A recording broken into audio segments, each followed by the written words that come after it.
A pior demissão que eu tive que fazer foi a primeira, por vários aspectos. A primeira demissão foi aquela que me tirou o sono, porque fiquei revivendo a situação que ainda iria acontecer, porque para mim era novo, eu ainda era subgerente e tive que realizar um desligamento. A decisão do desligamento nem tinha sido totalmente minha. Afinal de contas, eu era subgerente, tinha direito a voto, mas não tomava a decisão final. E aí, um dia antes, o meu gerente me avisou: amanhã esse desligamento vai acontecer e, como é do seu horário, você que vai realizar.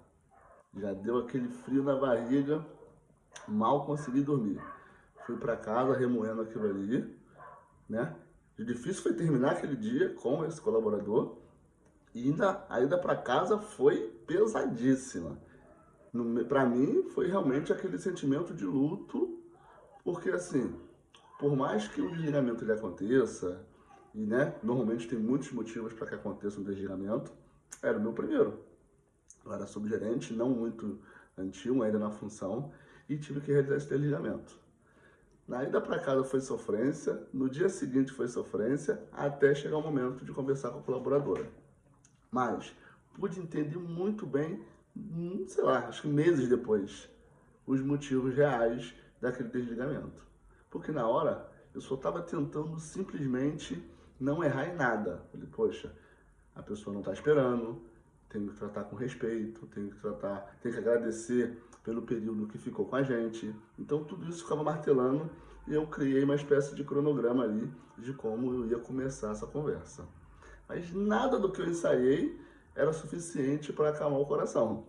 Continuava ali remoendo, remoendo, na ida, na vinda e a todo instante, até que realmente aconteceu. Simplesmente me organizei, organizei a equipe, fiz o dever de casa, né? Fiz o dever de casa. Mas a colaboradora, até então, vinha performando ali ok, mas principalmente na hora dos feedbacks, era muito explosiva. E aí foi principalmente isso que gerou a demissão dela na avaliação do meu gerente. Comigo era menos explosiva, mas também, por ser subgerente, eu acabava tratando de uma maneira diferente as deficiências e os feedbacks. Atuava mais no dia a dia, com pequenas coisas. E as coisas mais graves acabam sendo, né, abraçada e feita pelo gerente geral, que era o meu chefe também. Então, essa demissão eu sofri demais. Provavelmente você já ouviu falar que não existe demissão fácil. E é. A não ser quando você tenha feito algum tipo de acordo, a pessoa pediu, já está tudo ali, como é que eu gosto de dizer, cartas marcadas. Mas quando a pessoa não está esperando, gera ali de ambos os lados um friozinho na barriga. Mas naquela época, até por não ser experiente, sofria demais, sofri demais. Na primeira, então,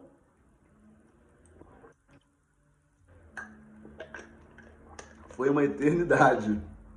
Mas organizei a equipe, organizei um momento, levei para a salinha e comecei a discursar ali sobre os erros e acertos.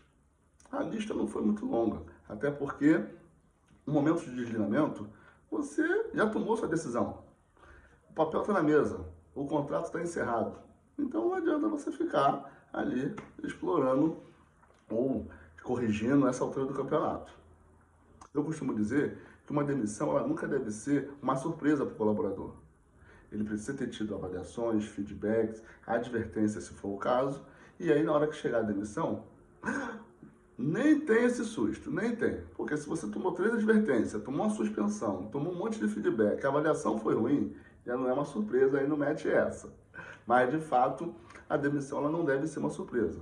Mas naquele momento, estou falando aí de uns 18 anos atrás, quando eu era subgerente, tem uns 18, 17 anos atrás. Não tinha tudo isso tão amarrado. E principalmente como eu era o subgerente dela direto, do horário, quem mais corrigia, taranã, eu não tive tanta participação na decisão do desligamento.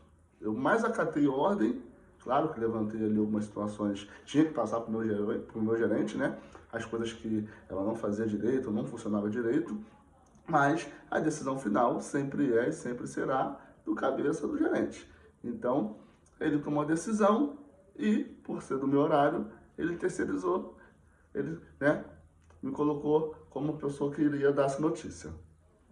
Sofrimentos à parte, você cresce muito, fala, caramba, tô interrompendo uma carreira, tem uma família por trás disso. Todos esses sentimentos ficavam ali remoendo, remoendo, remoendo. E principalmente o que tirava mais o meu sono. Tinha alguma coisa que eu poderia ter feito para que não chegasse nesse momento? Porque eu era o subgerente, era o supervisor ali direto da pessoa. Então, parte daquela demissão era minha. Parte daquela responsabilidade era minha. Eu não fui capaz naquele momento de extrair o melhor daquela pessoa. Ou não fui suficientemente claro com aquela pessoa de onde ela estava errando. Era obrigado a repassar alguns problemas e alguns desafios que aconteciam no dia a dia, mas simplesmente não conseguia ali resolver, corrigir para que a demissão não acontecesse. Então, acho que foi conjunto e ali também um pedacinho de mim foi demitido também, porque afinal de contas era a minha subordinada que estava sendo desligada. E eu não tinha convicção de 100% de que era a melhor decisão. Mesmo assim,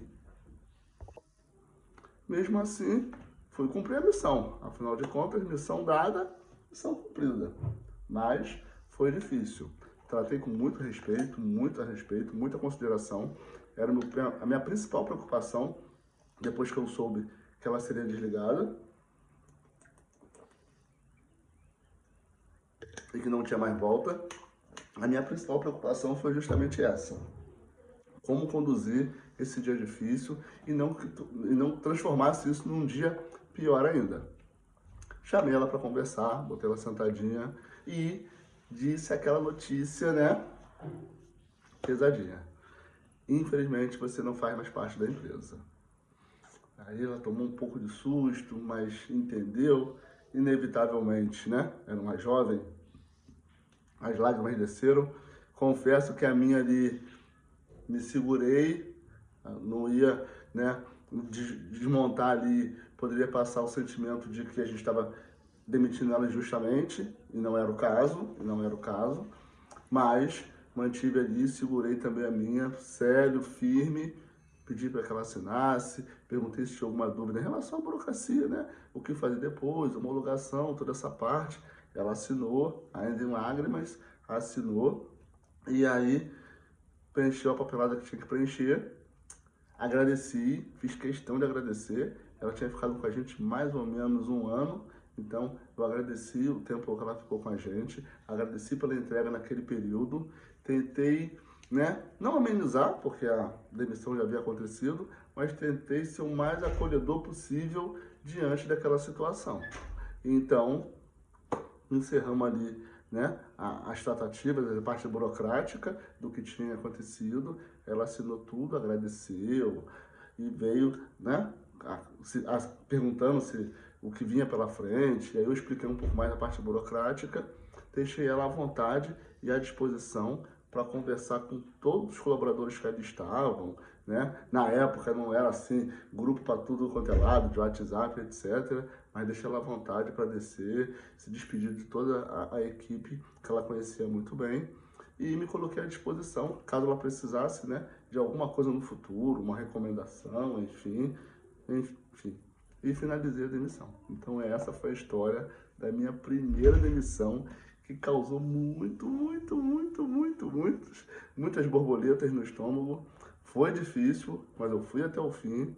E de lá pra cá, cada dia que eu preciso fazer isso em algum momento, eu ainda sinto esse frio na barriga e ainda lembro dessa história. Mesmo tendo passado aí 17 anos atrás, ainda está muito viva e muito fresca aqui na minha memória. Tamo junto.